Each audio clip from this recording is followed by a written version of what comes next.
Welcome back as the Fox Texas Trio unpacks our conversation with highly influential Republican State Senator Paul Bettencourt.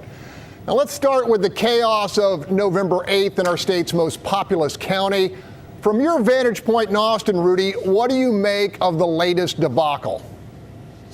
Well, Greg, honestly, it comes as no surprise to me when Hope Andrade was Secretary of State. More than 10 years ago, alarms and warnings were going off all over the place here in Austin about the constant late returns and election mismanagement problems in Harris County. The question now, is that mismanagement problem in Harris County incompetence or intentional? It's going to be interesting to see what the investigation order by the governor will determine. I think it will be a case of known incompetence that local political activists exploit.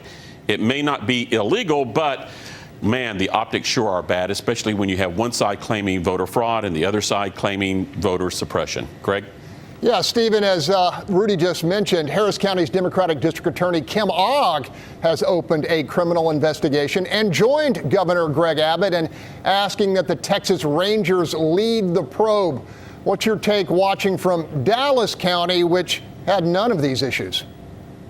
Well, I think from the outset, of course, there is something that is clearly going wrong in Harris County, and it's a consistent going wrong issue. And so while some Republicans may be using this as an opportunity to harp on it, to make it look like they're doing something to ensure that election security or election just management is done well, that happens to be in a large Democrat county, they're doing that. But it is interesting to see that in populated Dallas County, Tarrant County, Collin County, Denton County, we're not having these issues. Dallas County has a new elections administrator that's making changes. Tarrant County has an elections administrator who's received death threats following the 2020 election, but somehow they're still doing everything smooth sailing. So it's an issue in Harris County, and hopefully they get to the bottom of it, because there's going to be way more voters in 2 years at the polls. Okay, turning Hey, Greg, to, let me jump in on that. Before we move on, let me jump in on that. One of the things I think the reason why the senator and the Republicans are saying this is that I heard on Election Day is when all the Republicans were told to come out. Don't do early voting because there's something wrong with early voting. Come out on Election Day. And that's why this is a big deal, and the big push that we're also going to be hearing from folks saying no more early voting, scale back early voting. It needs to be one day of voting. So this all goes into that, I think. Okay, we're going to turn to property tax relief in the state's $27 billion surplus.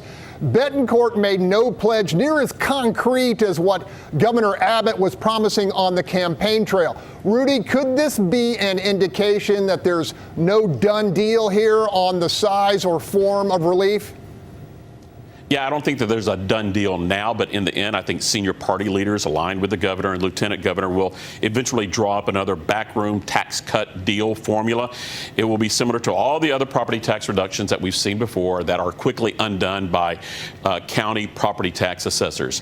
Think of this. The latest spike in the home prices from this past summer have not fully yet been calculated. And when that's done, man, people are going to go through the roof. Williamson County Judge Bill Gravel, a Republican, told me just a few days ago he's worried middle-class residents there are being taxed out of their homes and out of the county. And he says it's not right. And I think he is right. Simply put, people are currently being taxed on a fictitious number, speculation that if you sell your home, maybe you'll get that big dollar payout, and that's what you're being taxed on. Now, granted, there are a few exemptions and all that, but the system now, in my opinion, is a cash cow that local officials addicted to, refuse to give up. Judge Gravel says he plans to come to the Capitol in this upcoming session, push for legislation to reform the appraisal districts. But it's going to take a big grassroots effort, Greg, I think.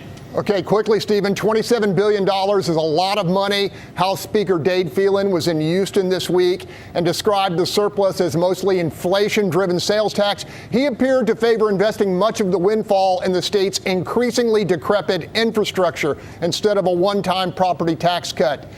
Could that be a message to Abbott and the Texas Senate? Look, that's why I said lip service, because a lot of people are just making promises or saying things. Governor Greg Abbott says we want to give the money back to Texans, right?